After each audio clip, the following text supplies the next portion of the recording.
Hi, Gaye DeRusso with the Majestic Rider.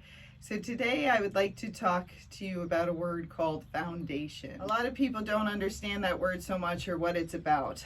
But when you start training your horse, especially when you're trying to teach it to gait, you want to make sure that that horse has a foundation to build upon. So if you think about foundations, most people know a house has a foundation, right? So you need a area to start on, and you need that area then to be prepared well, be it cement or rebar or whatever you're doing for the house to then build upon. So as your house gets higher and gets bigger, it won't fall apart, it won't sink, it won't tilt. But if you don't have a good foundation to build on, say you built on some land that was marshy, then again your house could sink or it can have all sorts of problems. So that's just an example. The same as with horses. If you don't have a good foundation, then what's going to happen as you're teaching the horse and going on through its life and its education, if that foundation is not good to start, then you're going to have areas where everything keeps falling apart. So I always tell people, when you get the horse, it's really hard because you want to go out and ride. But if it doesn't have a good foundation, it's better to stay home and get all those things done and then build upon it. So again, this happens with training of horses out on the trail, but it also happens with gaiting. So let's talk about what I think your horse should have before you teach it to gait. So one, I think you should be able to get on your horse and off your horse with it standing still. A lot of horses have been taught that once the person's on, that they take off. And with most of us, we need the horse to stay still so we can check the girth, we can check our equipment, and we can be ready to ride. So you want to make sure that your horse will stand calmly. If it won't, that's your first sign that something's wrong and that you need to work on it. Second, once you get on, I like to make sure that the horses can do what I call lateral flexion. That means turn their head side to side.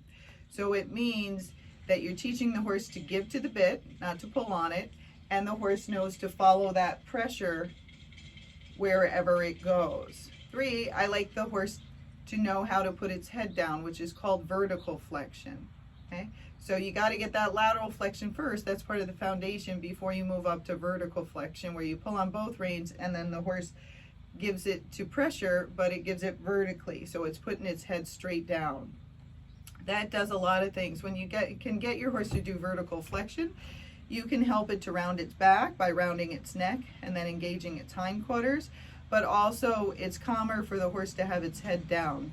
If the horse goes with its head up, it creates more anxiety. And usually it's not as good for its back if it's head up because it's usually inverted. Once you can get the horse to do vertical flexion, then I like to make sure that they know how to bend. So I make lots of circles, having the horse give to the inside rein. That's the rein towards the inner part of the circle. That's why they call it inside. And I want to make sure that when I pick up that rein, that the horse kind of arcs its body. So as I pick up that rein, I give a little bit of inside leg. So I make lots of circles with the horse. That also is teaching the horse how to steer. And you want to make sure you're looking where you're going so they can start to follow your body, because remember, horses are body readers. Okay. Once the horse can bend, I also start working on serpentine. The serpentine in the English world or Western world is usually a big loop that goes back and forth, but I'm trying to do it for trail riders, and so I want to use something we can use on the trail. So I make it a little bit more of a snake. And what I'm doing is I bend the horse to the right, I bend it to the left, I bend it to the right, I bend it to the left.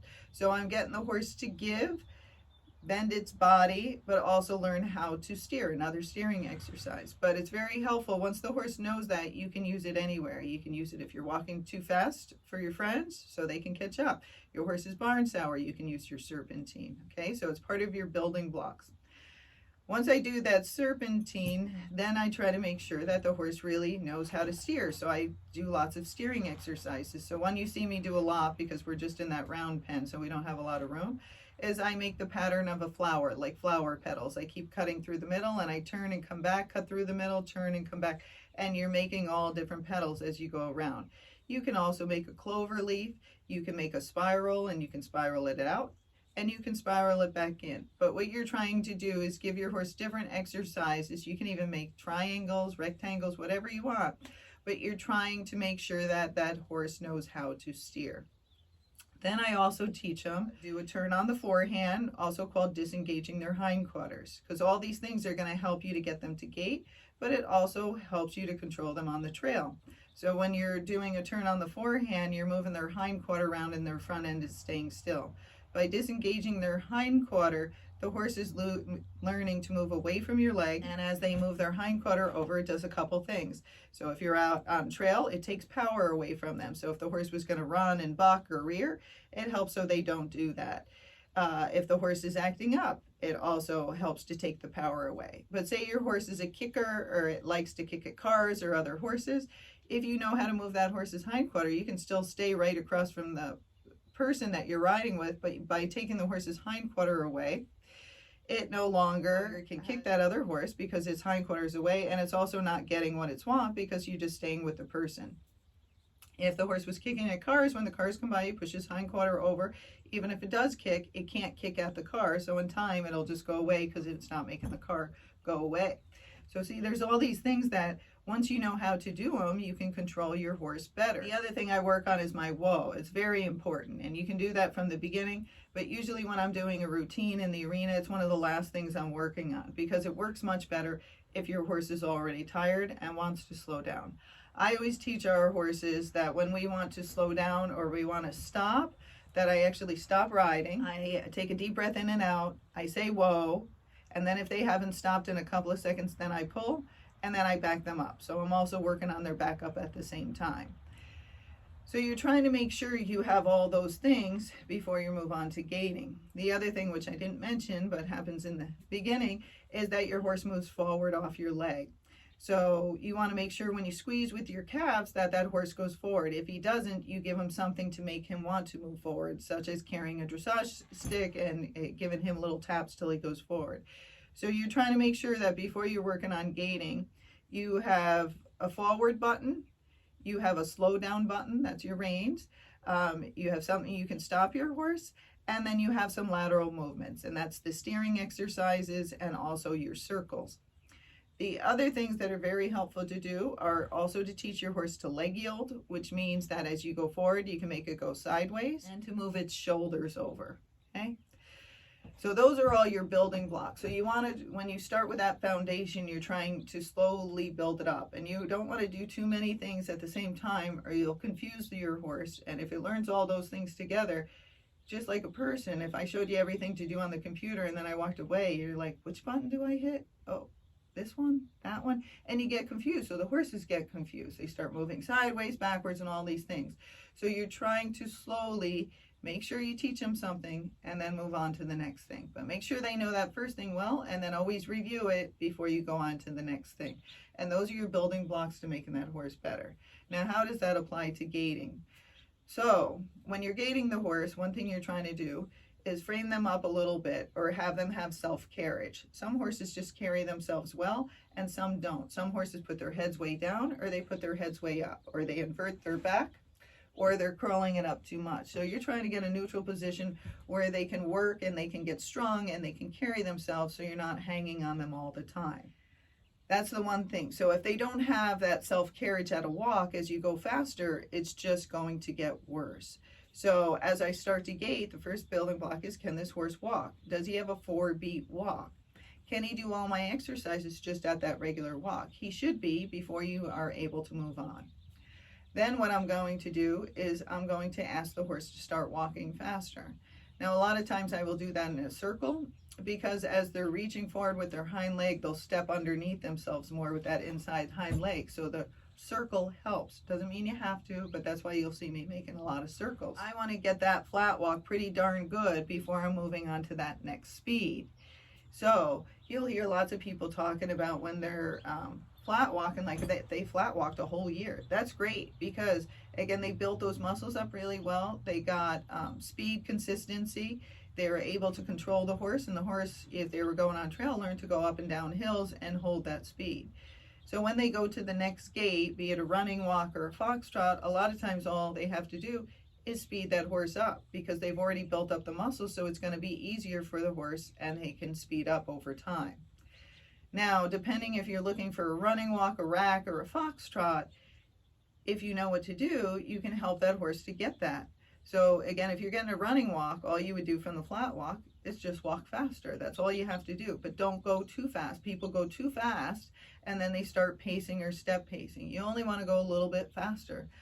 Running walk is not super fast. Everybody thinks it is, but it isn't. And so it only goes from 5 to 7 miles per hour in most horses. Other horses can go faster, don't get me wrong.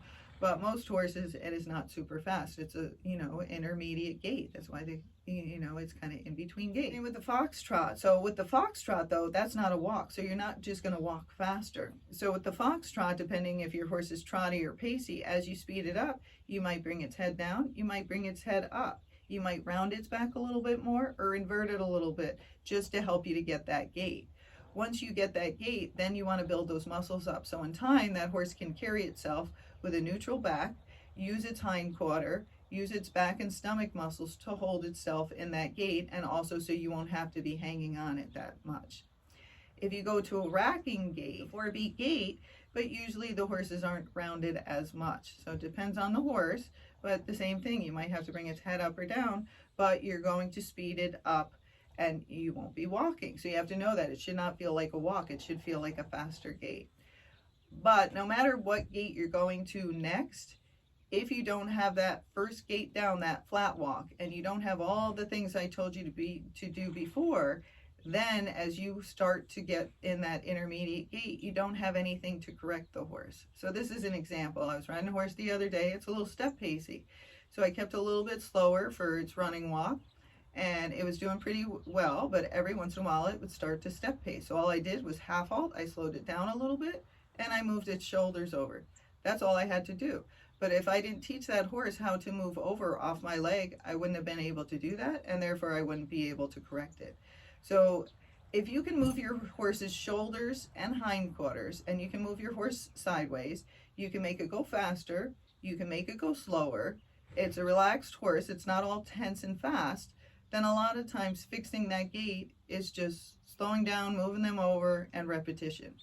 And you're like, it's that easy? Yes, it is that easy, but it takes a lot of repetition. And the hard part is people don't want to. Nobody wants to build that foundation. Everybody wants to take the easy route. And that's why you see all these different bits that people tell you this will make your horse gait. That's why you see all these different saddles saying this will make your horse gait.